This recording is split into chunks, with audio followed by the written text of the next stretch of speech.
Assalamualaikum warahmatullahi wabarakatuh. Perkenalkan, nama saya Giudi Firmansyah. Hari ini saya akan mempresentasikan dan menjelaskan tentang program kebijakan pendidikan dalam mengatasi bullying yang ada di sekolah. Untuk slide yang pertama, pengertian bullying. Secara umum, bullying atau perundungan adalah tindakan agresif yang dilakukan secara sengaja dan berulang-ulang oleh seseorang atau sekelompok orang yang memiliki ketidakseimbangan kekuasaan atau kekuatan yang lebih kuat terhadap individu yang lebih lemah. Tujuan utamanya dari tindakan ini adalah untuk menyakiti, menindas, atau membuat korban menderita secara fisik maupun psikologis. Dalam konteks kebijakan pendidikan di Indonesia, definisi bullying dipertegas dalam Peraturan Menteri Pendidikan, Kebudayaan, Riset, dan Teknologi Nomor 46 Tahun 2023 tentang pencegahan dan penanganan kekerasan di lingkungan satuan pendidikan. Perundungan atau bullying adalah setiap kekerasan fisik dan atau kekerasan psikis yang dilakukan secara berulang-ulang karena ketimpangan relasi kuasa. Slide kedua yaitu menjelaskan tentang bentuk-bentuk bullying atau perundungan. Yang pertama, perundungan fisik atau physical bullying.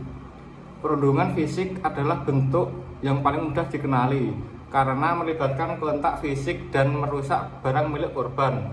Contohnya adalah memukul, menendang, mendorong, tindakan keras yang langsung menimbulkan rasa sakit atau cedera pada tubuh korban.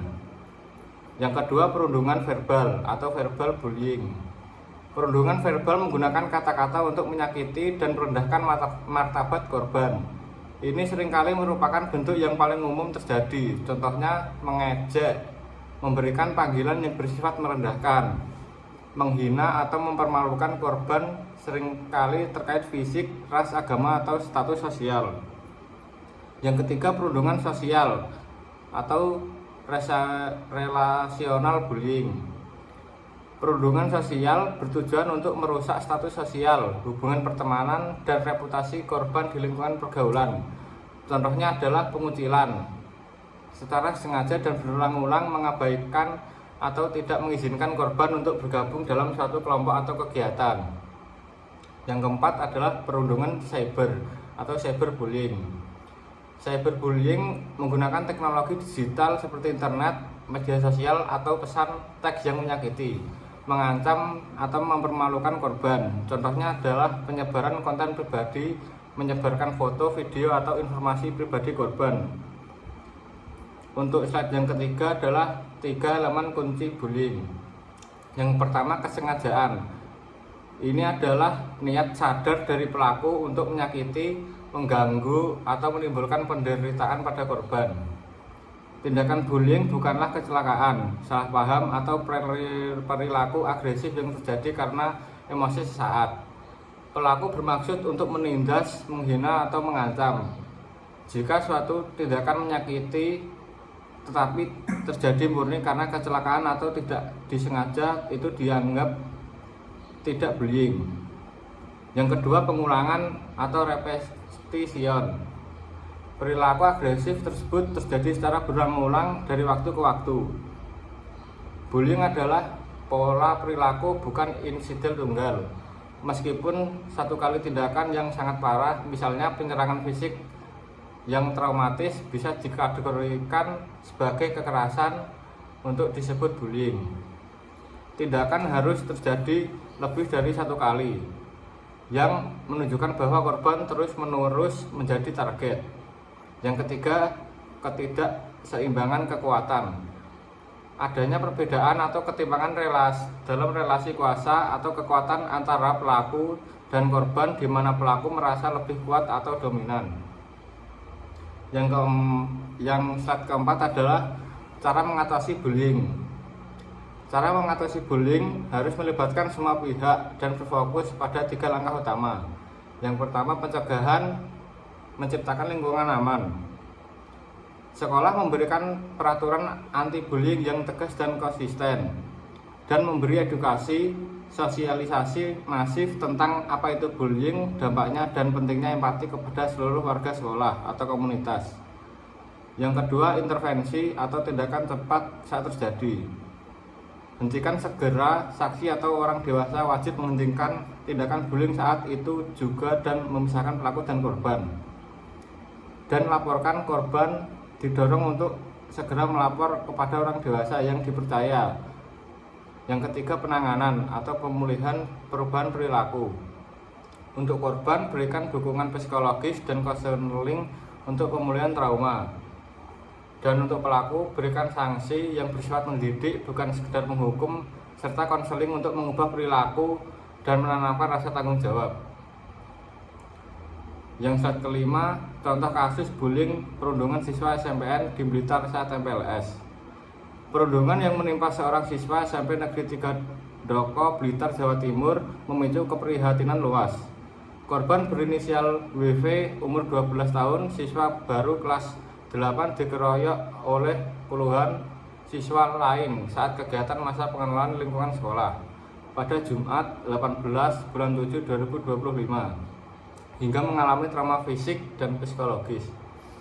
Menanggapi kejadian tersebut, pakar pendidikan Universitas Muhammadiyah Silistari menilai insiden itu sebagai bentuk nyata kegagalan sistem pengawasan sekolah dan menjamin keamanan peserta didik. Menurutnya, kasus ini menandakan tidak adanya mekanisme pencegahan yang matang sejak awal MPLS dirancang.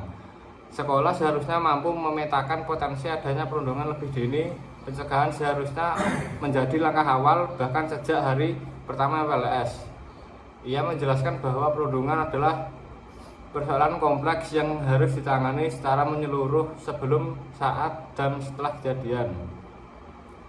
Terkait penyelesaian kasus melalui mediasi antara keluarga korban dan pelaku seperti yang disebutkan oleh pihak Dinas Pendidikan, Tari menegaskan bahwa proses mediasi tidak boleh menjadi akhir dari penanganan kasus.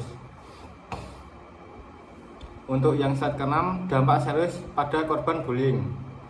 Dampak bullying bersifat serius tidak hanya mempengaruhi korban secara fisik, tetapi juga meninggalkan luka psikologis dan sosial yang bisa bertahan seumur hidup. Yang pertama, dampak psikologis, jangka pendek dan panjang. Dampak pada mental dan emosi adalah yang paling mendalam dan seringkali tidak terlihat, namun paling merusak.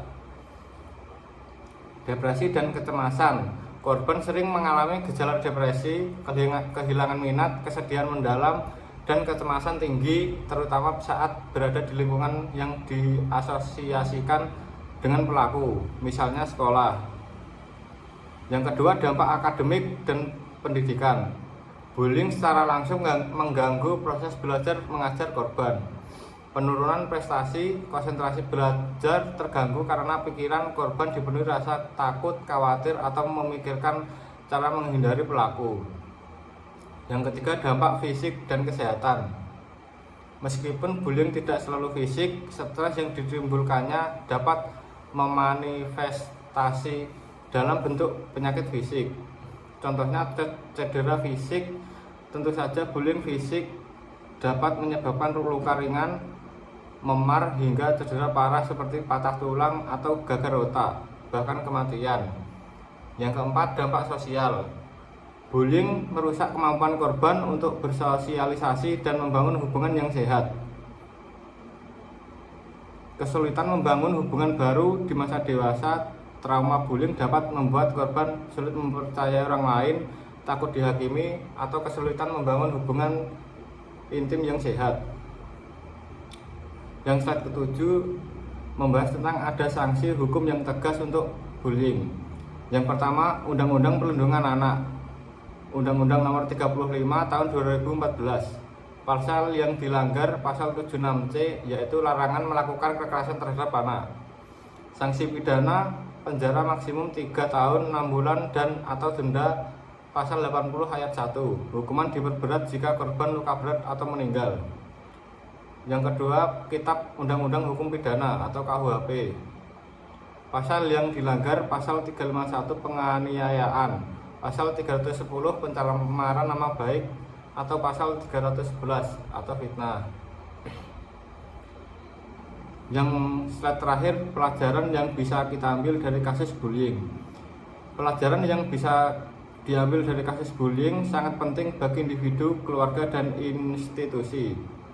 Yang pertama, semua pihak bertanggung jawab. Bullying bukan hanya masalah korban atau pelaku, tetapi kegagalan sistem pengawasan di sekolah dan keluarga. Setiap orang dewasa wajib bertindak. Yang kedua, kekuatan empati. Perlu penanaman empati sejak dini agar anak mampu memahami bahwa kata-kata dan tindakan mereka dapat menyebabkan penderitaan serius pada orang lain. Yang ketiga, bicara itu kekuatan. Baik korban maupun saksi harus berani berbicara atau speak up dan melapor. Diam hanya memberi kekuasaan pada pelaku.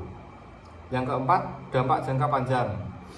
Perundungan meninggalkan luka psikologis permanen yang bisa mempengaruhi kualitas hidup korban hingga dewasa. Oleh karena itu, penanganan harus tuntas dan melibatkan psikolog.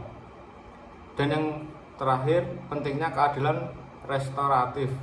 Sanksi tidak hanya berupa hukuman, tetapi juga harus bersifat mendidik agar pelaku menyadari kesalahan dan mengubah perilakunya, bukan sekadar balas dendam. Intinya, pelajaran utamanya adalah bahwa keamanan emosional dan fisik di lingkungan pendidikan adalah tanggung jawab kolektif yang membutuhkan keberanian untuk melapor dan tindakan pencegahan yang konsisten. Sekian dari presentasi saya. Bila ada salah kata, mohon minta maaf.